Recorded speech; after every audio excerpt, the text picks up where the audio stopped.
तो रून king Thor ने ऐसे बींग्स को मारा था जिनके सामने ओडिन एक पपी की तरह था। पपी मतलब कुत्ते का बच्चा। थर्ड कियो। और स्पेस पनिशर हल्क ने सर्वशक्तिमान वॉचर्स को बीट किया था। लेकिन क्या हो अगर रून किंग थॉर और स्पेस पनिशर हल्क आपस में फाइट करे कुछ ऐसे। हाथ आगे दिखा। तू एक बार उंगली दिखा। लगाना लगाना दिखाना लगाना लगाना दिखाना लगाना लगाना। अरे दिखाना। लेकिन सबसे पहले ओरिजिन। तो हमेशा की तरह एसगार्ड के पूरी तरीके से एल लग चुके हैं, ओडिन मर चुका है और थॉर के मजबूत कंधों पर है एसगार्डियंस की जिम्मेदारी। लेकिन थॉर का भाई अपने बेटों के साथ एसगार्ड और एसगार्डियंस के मारने में लगा हुआ था, क्योंकि अब लोकी को राजा बनना है। और इसी चक्कर में लोकी थॉर को मारता है, लोकी के बेटे थॉर को मारते हैं और इन सब के बीच म्यूनर की पूरी तरीके से लग जाती है। अब क्योंकि एसगार्ड में मौत का तांडव हो रहा था, इसलिए थॉर को फाइनली समझ आता है कि बस अब मुझे ही सब कुछ ठीक करना पड़ेगा और अपने आदरणीय पिताजी के रास्ते पर चलना होगा। वैसे थॉर अपने पापा की बहुत ज्यादा इज्जत करता है। तुम एक घमंडी, लालची और बेरहम लड़के हो और आप बूढ़े और बेवकूफ हैं। कभी कभी थॉर जज्बातों में बहक जाता है। लेकिन बैक टू ओरिजिन। और बाद में थॉर को ओडिन फोर्स मिलती है जो गूगल मैप की तरह थॉर को आगे जाने का रास्ता बताती है, जहाँ पर थॉर को एक कुआं मिलता है और बाद में थॉर उस कुएं में अपनी एक आंख निकाल कर डाल देता है। लेकिन ओडिन पहले ही ये सब सेक्रीफाइस कर चुका था, इसलिए थॉर अपनी दूसरी आंख भी सेक्रीफाइस कर देता है। लेकिन एसगार्डियंस की आंख बहुत सस्ती होती है, इसलिए ओडिन फोर्स थॉर से कहता है कि आंख तो चली गई, अब तू भी चला जा। थॉर कहता है तुम्हारा मतलब क्या है। ओडिन फोर्स कहती है छुट्टी है, फांसी लगा के मर जा। और थॉर ऐसा ही करता है, जिसके बाद थॉर मरकर वापस जिंदा हो जाता है और थॉर को मिलती है रून मैजिक। रून मैजिक की वजह से थॉर को पास्ट के बारे में सब कुछ पता चल गया। रून किंग थॉर अब प्रेजेंट को कंट्रोल कर सकता है और फ्यूचर भी देख सकता है। और अब रून किंग थॉर एक नया ओमनिपोटेंट बीइंग बन चुका है। मतलब रून किंग थॉर अब कुछ भी कर सकता है, लेकिन एक लिमिट तक, जिससे rune king Thor one above all या एटर्निटी को बीट नहीं कर सकता। रून किंग थॉर खुद को और किसी और को कहीं भी टेलीपोर्ट कर सकता है, फोर्स फील्ड बना सकता है, रियलिटी को चेंज कर सकता है, लोगों को बिना बॉडी के जिंदा रख सकता है, बॉडी को डिस्ट्रॉय करने के बाद सोल को मैनिपुलेट कर सकता है, एनर्जी प्रोजेक्शन, फ्लाइट विदाउट म्यूनर, टेलीकिनेसिस, डायमेंशन को ब्रेक करना, ये सब रून किंग थॉर के पावर्स है। लेकिन रून किंग थॉर ने ऐसे बींग्स को बीट किया है जिनके सामने ओडिन तो कुछ भी नहीं था, और ये बींग्स थे the one who sit above the shadows.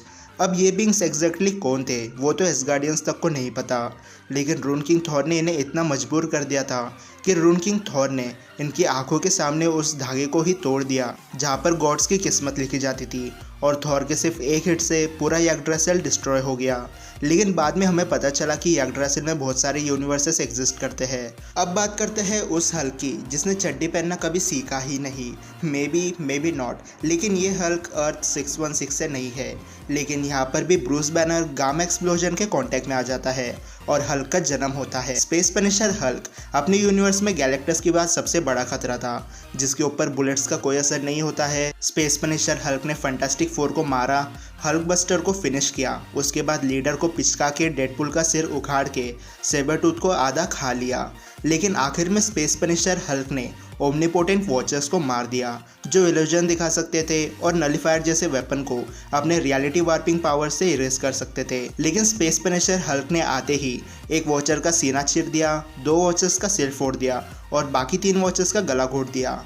तो अब बात करते हैं कि स्पेस पनिशर हल्क और रून किंग थॉर के बीच फाइट होती है तो विनर कौन बनेगा।